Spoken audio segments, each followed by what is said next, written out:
This is Come to Daddy with Reuben Kaye, the podcast about parents for people who watched Carrie as a child and thought it was an instructional video.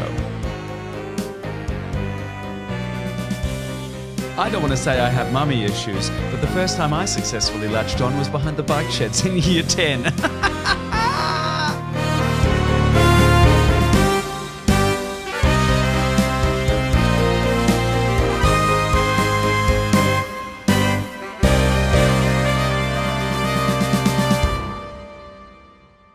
Hello and welcome to Come to Daddy, the podcast hosted by me, actress, model and child of divorce Reuben Kaye. Family has always been at the centre of the swirling typhoon that is my identity.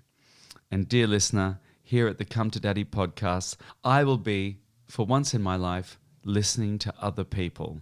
Revolutionary, I know. He says that, but we'll see how that goes, because the listening ears, as Judge Judy calls them, aren't always on. I'm so sorry, listeners. That disembodied head in a jar of ether that I'm keeping alive, much like Walt Disney, is my incredible producer, Amanda Sangorski. Again, he never tells me what he's going to say when he introduces me. So I have, as every week, I have nothing clever, nothing funny, and nothing of any interest to say, because he's... Amanda is the proud parent to two pugs, and what can I father?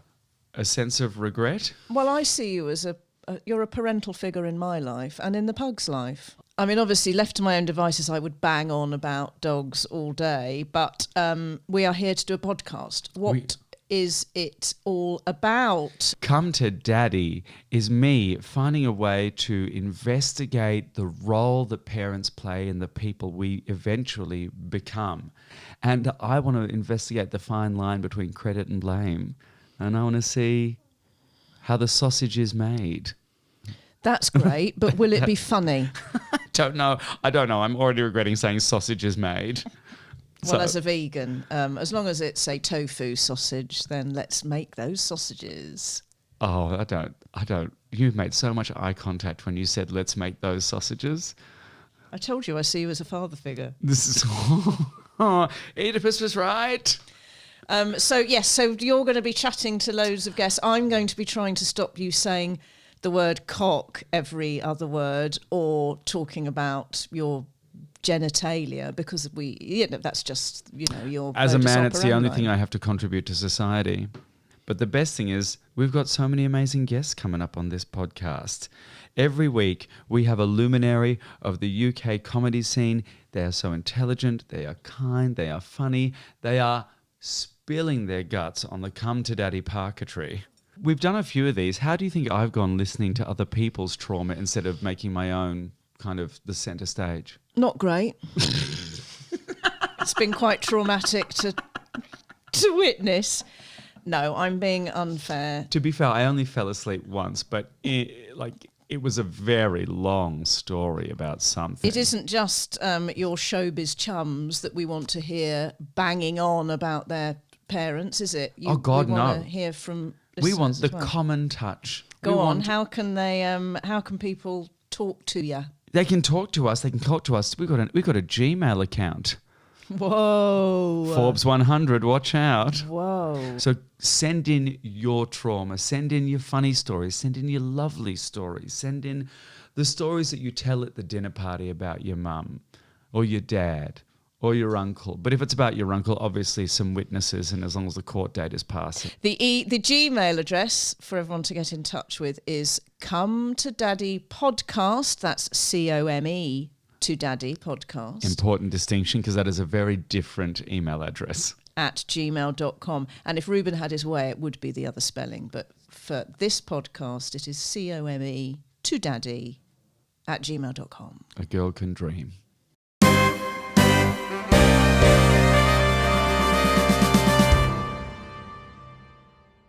My guest today is a young whippersnapper of 22 years, but they look 14, so they're a loophole for pedophiles. They've been performing stand-up for 5 years and have already won multiple awards, which makes me furious.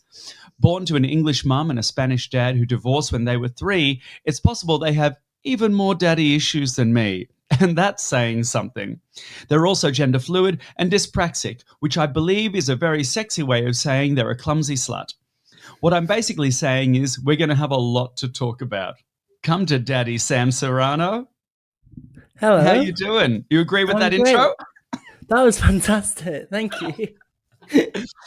I want to tell you a lot of love went into that clumsy slut gag. And again, sorry Definitely. to interject, but I did say to him, let's do that line. Let's wait till you and Sam have spent a bit of time together having a chat, then see how. And he's done it at the top of the show. So That's perfect. That's more than okay with me. We speak an unspoken language. We have shared intergenerational trauma, and every hole in our body is a two-way street. So we share a lot. it's me that should apologise. I apologise. You're in Liverpool right now. You live there, right? I am, yes. I lived here for most of my life now. Like, this is not a normal city. It's great, but it's a bit full. When, like, you see tourists who just come for the Beatles and then they've got, like, homeless people screaming at them and they're not quite sure what to do. I do feel like when I was in wonderful Liverpool, I went there because I was like, oh yeah, there's this big history of the Beatles. I was at the Liverpool Empire and I wanted to kind of go out. And what I didn't expect was, at midday, women with full face of makeup, rollers and pajamas shopping. Yes. On a Saturday. Yeah. That to me was like a foreign, like, I know that we all agree. I know that we all acknowledge that drag originated from sort of like black queer culture, but I'm sorry, that is drag. It is 100%. That is the Liverpool aesthetic influences drag today in the UK. Yeah, and it's I didn't realize that didn't happen everywhere. It's such a staple of Liverpool culture of just like women in like I think from some of my earliest memories of shopping and just seeing like people still in their dressing gowns just going around Tesco, and I was like, this is completely normal. It's a beautiful little culture of you must have thought just putting on it. some jeans to go to Tesco's was black tie. No, definitely. When did you I'm going to do I do a little questionnaire at the start, right? Perfect. And it's super, super quick fire, just like get us into rhythm. This is my like parental questionnaire, and I ask the same questions of all of my guests. So just to give us a broad overview of your story, names and ages of parents. My mum is Joanna, and she's 60. My dad, Francisco, and I think he must be around 64, 65. 65, Francisco. Where do they live? My mum lives with me and my nan in Liverpool, and then my dad lives in Spain, in Madrid. Here's a question. Do you think they'll listen to this or care that you're doing a podcast like this? My mum might listen to it. My dad probably won't. Yeah. So we're going to get into this later. I'm guessing you're, as a homosexual with a dead dad and a very overbearing mother, I am incredibly close with my mother. And considering my dad is dead, not as close. No, I try every so often, but the people at the cemetery know me now. They've got a photo up by the wall. Don't let him in, and definitely not with a spade. Do you also have the same kind of queer thing of close to your mum, really bonded? Yeah, I'm close to my mum. My mum and dad are divorced, so not wow. When was the last time I saw my dad? I was about 6 or 7. I've not seen him for a while. Yeah. What's the memory of 6 or 7 and meeting your dad or seeing your dad? He was because I was born over in Spain, so I had to go over and see him. And there was one time that I just decided I didn't want to. But there was a big kick-off at the airport, and he went, "You either come now or you don't see me again." And I was like, "Well, I'm not coming now," and he just kept to his word. Stop. Yeah. That is high drama for a heterosexual. It really is, isn't it? That's hectic. You either come now, or let's not do the accent, Reuben. Let's never do that again. You either come with me now or you never see me again. Yeah, and I don't want to say. I mean, considering we he are who holds a we are, grudge. do you think that's where you get your drama queenness from? I Do you think think you've so. inherited your drama from that? It's very drag what he did. Yeah, It's very, absolutely. That's drag. yes. That's some real like Madeline Ashton death becomes her kind of full wigs tucked, brows blocked fuckery. 100%. Oh, here's a question. What percentage of you, and I would like a specific percentage. What percentage do you blame your parents for how you turned out? Oh, I think 3, 60 2, or 1. 70. 60 or 60, 70. 70%, I'd say. That's Which is good. quite What was high. Amanda, off the pot, do you remember what Shazia's percentage was? Oh, I think she was up in the 80s. She was in the 80s. She didn't hesitate. Shazia Mirza, straight in, Yeah. high percentage. Look, can I just say this? You're doing better than Shazia Mercer, and she's an icon, Sam. Definitely. Can I ask, how did you start comedy? I did my first gig when I was 14 and then had to kind of stop because I had like exams and stuff that my mum was like, you need to focus on this. Where were you gigging at 14? I was gigging in a non-alcoholic, it was a bar that like served like mocktails, and it was for like recovering alcoholics. You'd all go there so they can like pretend. And then they had an open mic night, and they were like, "Yeah, we'll just get this 14-year-old." My first gig. 1 second, sorry. The towel. I've laughed the towel off the back of my chair for echoes. This isn't a queer kind of ideology here. This is just muffling noise, which is ironically the opposite of what the queer flag's meant to do. Your first gigs at 14 were for recovering alcoholics. Yeah. That's fucked, Sam. How were they as an audience? You know what? They were fantastic. They were there are some comedy clubs I go to and I'm like, I wish these were recovering alcoholics as well instead of the stags and hens. They were brilliant. They I became a regular. I'd say that I'd written new stuff. My mum used to write the majority of my jokes. I started doing like one-liners. Stop. Yeah. So I turned up, and then one of them came to see me recently, and he came over and went, "You've changed a lot since the brink." And I was like, "Yeah, because I've very much changed my style, and I'm a bit older now." But yeah, they still come to see me.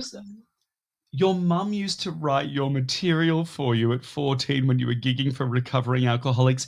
That is the modern day 2022 apocalyptic Mama Rose.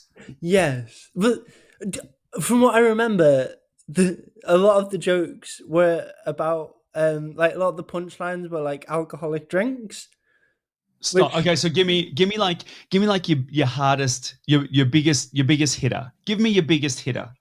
This was this is what I used to open with was, I'm really happy today because my mum told me I was a fictional character. I was made up. That was my opening line for the first 6 months of comedy. And it's now, for anyone watching this, I'm much better now, and I don't do that anymore. Were you in makeup that young as well? No, I wasn't. I very much. I kind of. So I did like 3 gigs between 14 and 18. Right. And then I went to see Eddie Izzard, and I was like, oh, I want to try wearing makeup. And it was then I put the makeup on and was like, oh, this feels right. That was kind of like my in. Was like, so for a long time I was telling people it was a character act because I was scared of going, if I like put this on, if this makeup on and say it's me, then maybe I won't be accepted. But then because I was putting on makeup and going on and talking about being queer and then saying it was a character act, people assumed it was like incredibly homophobic. And they were like, Sam can't just... We won't be happy. We won't believe you until you suck a dick on stage. 1 sec. They're just handing me these.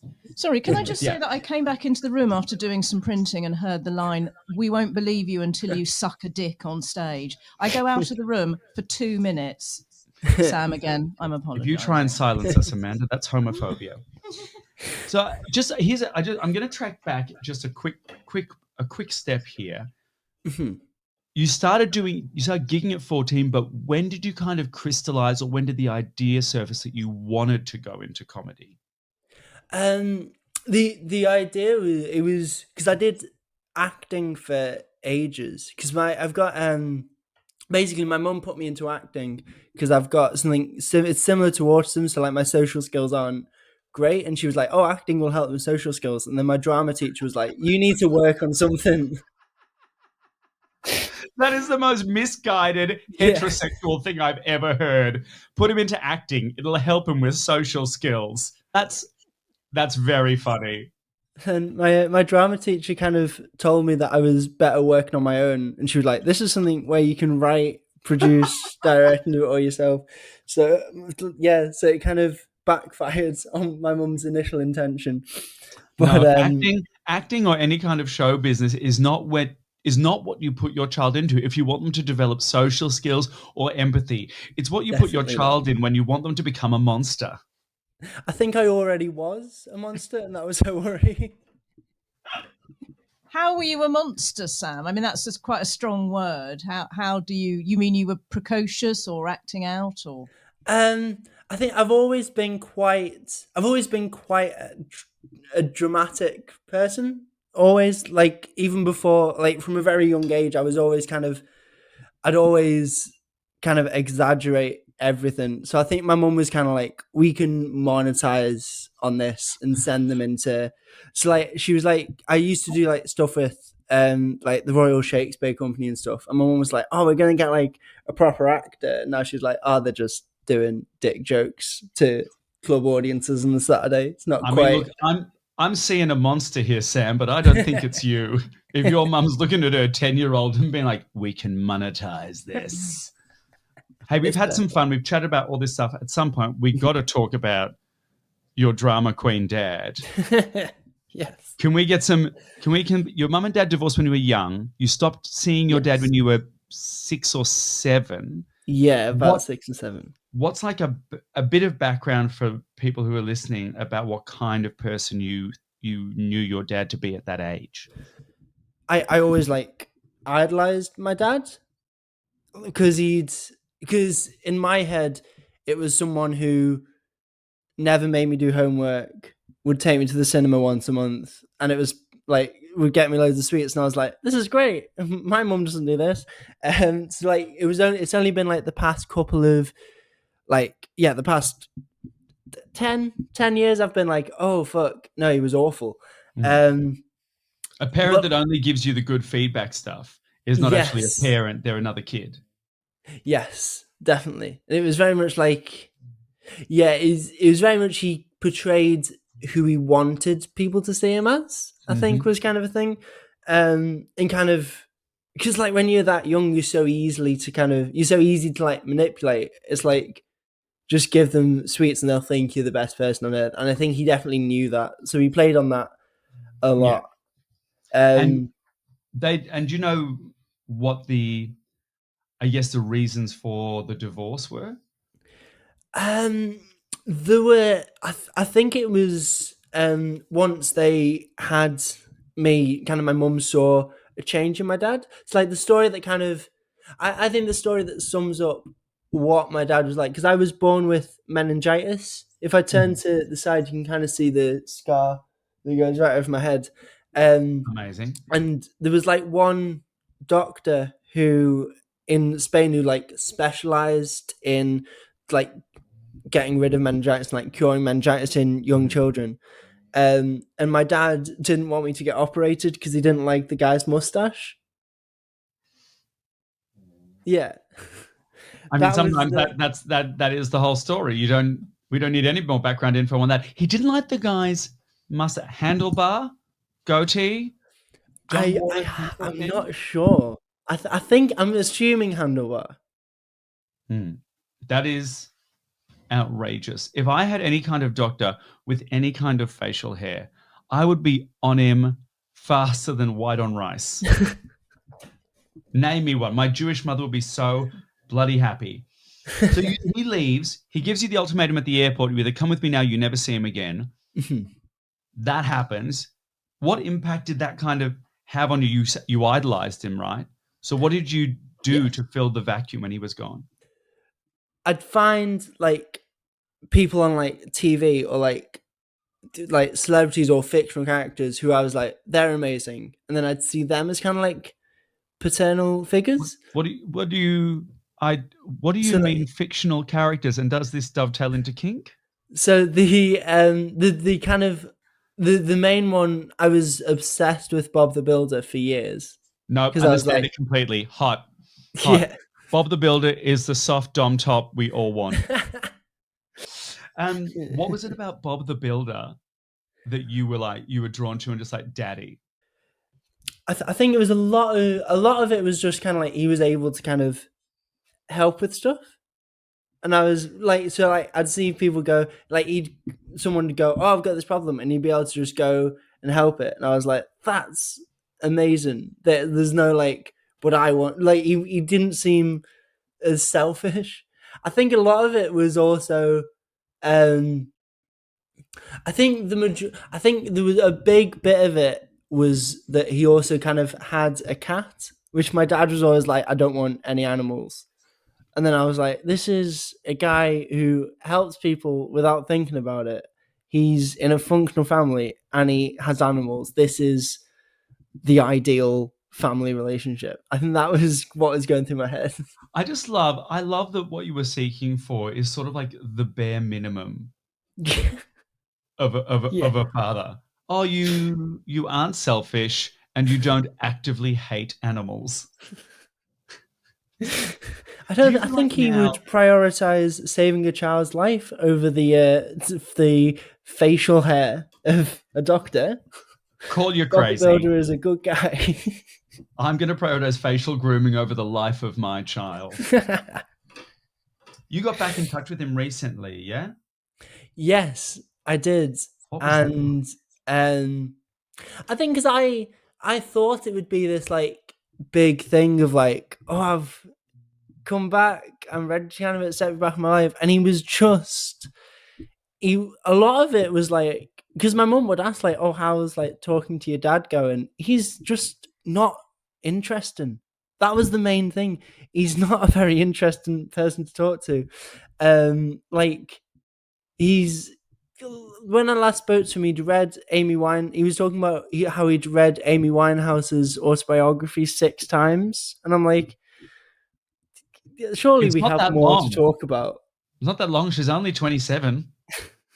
Can't have a high page count. That's true. Just double the length of Anne Frank's diary and you're there.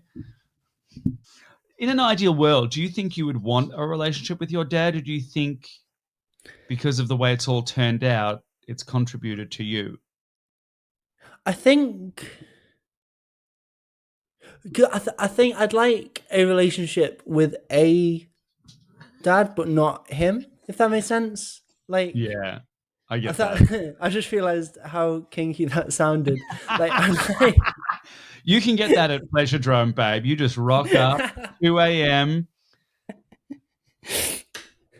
But I'd kind of, but also I have like, I use it a lot in my comedy, so I'm like, I've monetized off it. It's fine. Like if my mum and dad hadn't been divorced, I don't think I would have been doing the kind of style of comedy that I love doing. Do you and your mum ever argue?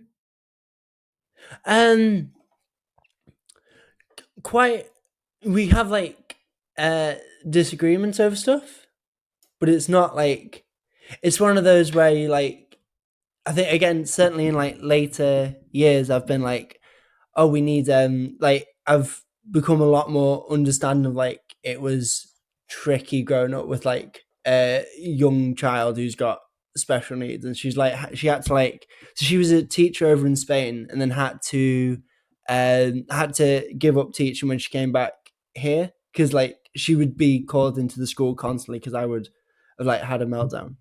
Oh, right. When you say special needs, just give me a bit more of a hint on that. I've got kabuki syndrome, which is like very similar to autism, but not quite. It's I did a quick Google on Kabuki syndrome before I did this, and I was amazed at the variety of symptoms that are like it, and from what I gather, it's like a potluck of which ones of these you get and in what severity. yeah, like there's like there's things that I kind of find out just like about myself that I'm like, oh, that's like even today I'm like finding new little Easter eggs about my disability. It's a fun one to have. A lot of the time you can get it gets because it's so similar to autism. People treat it like autism. So like with the social skills not being brilliant, or like um organization kind of stuff, like because it affects organization as well, but because people have just assumed that's kabuki syndrome, they've now kind of been like, oh, maybe Sam's also got ADHD, but because they just assumed like the kabuki syndrome was just very strong there. You're just a beautiful club sandwich Definitely. here, aren't you? I love. I was meant to be tested for ADHD in school, but then my head teacher also had ADHD, so never got around to doing the paperwork for it. That's ridiculous. That is a plot. That is a sitcom moment. That is campus tits. Yeah. The kind of physical aspects of it, and my eyebrows are quite triangular, and then my eyes kind of drop down, like kind of quite slanted. You got Julia Murney eyes. Yes, definitely. I sleep with my eyes open as well, which is kind of quite a common thing. Yeah, it's like I'll like fall asleep on the bus, and then like we'll just be staring at someone and not realize. Hang on. How open are we talking here? Like closed with like a little bit showing, or just straight out Weekend at Bernie's corpse So open? if I close, so this is me with my eyes closed, which they are not closed, mate. If you Google Julia Murney, yeah. Broadway star, she also has like quite pronounced of a downward slant of her eyes. Sam has these I think they're very painterly, really painterly, like arched brows. And when Sam was closing their eyes, there's still quite a large portion of your eyeball, pupil, and iris visible. Yeah, definitely. It kind of looks a bit like you're trying to squint a little, as if the sun was a bit strong. Yes, it's very much kind of like you're trying to focus on something that's really far away. And does that mean, this is a dumb question, purely my curiosity, it might not even make it into this thing. Does that mean your eyes are just dry as fuck when you wake up? So it's like, you know, when you fall asleep with fake eyelashes on? All the time. Yeah, that's what it feels like. Fall asleep, pass out, it's one and the same thing. What I have often done is I have often woken up and lifted my head off the pillow and found my own face staring back at me and thought I was being fucked by Barbara Cartland. I think they need to start inventing like pillowcases which are makeup wipes. Genius. Neutrogena pillowcases with the micellar water. 100%. I'm going in with you on this, 50-50. Let's do it. It'll time, because I'm also bringing out a pillow as Reuben Kaye merch, but it's a pillow with a mouth guard on it. It's going to really help my sales. Were you like quite a camp kid? Yes, very. So was there an element of surprise when you came out? I don't think I didn't come out to my dad because I know he follows me on social media, so I'm like, he might have just seen it on there. Unless he's the same as Velma here with no eyes, I assume he's got a clue. And then with my mum, it was like, she definitely knew. Definitely. Yeah. So what was the conversation like? It was one of those where I kind of like tried to hide it. So I went, I said to her, I went, "Oh, I'm gonna do material on stage tonight about being bisexual," and she went, "What?" And I was like, "Yeah, that's me coming out now." And then I just kind of legged it to the gig. So it's one of those where we didn't have like the big moment. You didn't have the big moment. No. You drip fed. You drip fed your coming out. Yes, I did a lot of it on like I came out when I came out as gender fluid as well. I did it on social media, and I was Right. like, You so came anyone out on who social wants to media see it, first. yeah, I found that I found that easier than having to like sit people down and be like, I've got something to tell you. I was like, let's just post this. Yeah, I don't know, fair. I think I found it a lot easier. I get that. And does that mean your mum heard it from you or heard it from social media first? My mum heard it from social media first with the gender fluid thing. She heard it on social media first. Hang on. You gotta break it down the timeline. You came out as bisexual first? Yes. And was that kind of a step towards like, oh, I'm gay, or or were you bisexual from the get-go and still are?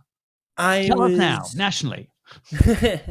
I came out as I've talked about it a bit on stage. I came out as gay when I was quite young because I just didn't know bisexuality was like a thing. It's like I started like being attracted to men and I was like, oh okay, I'm gay, sorted. And so I came out to my friends as gay and then started being attracted to women and I was like, I don't know what's going on here. Um so I just thought I was like gay, but just like not very good at it. I was like, oh, I'm shit at this. Like, As someone who is very good at being gay, it is a skill. And mum came to you after reading on social media? Or she just like, nah, it's fine. Let's move on. No, she just started using they them pronouns and it was very much just like she's seen this information and just went with it. That's fucking cool. She's great.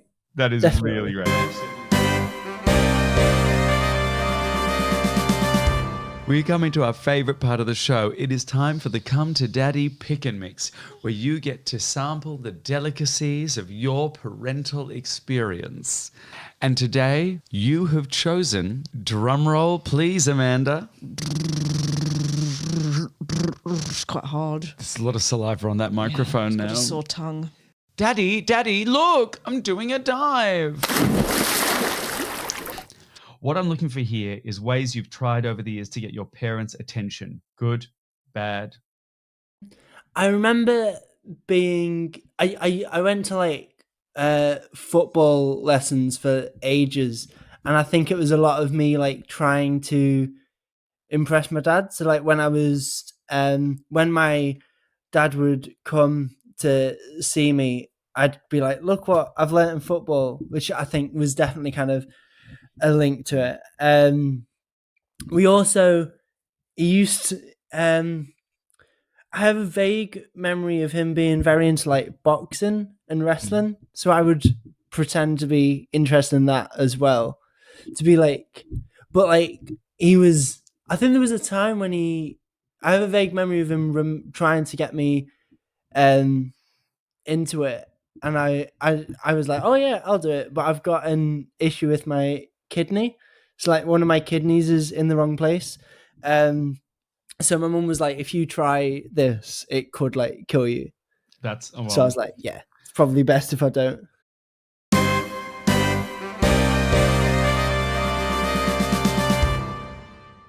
We're at the end of the downward spiral that is today's episode, and I am the light at the end of the tunnel, while also being the tunnel myself.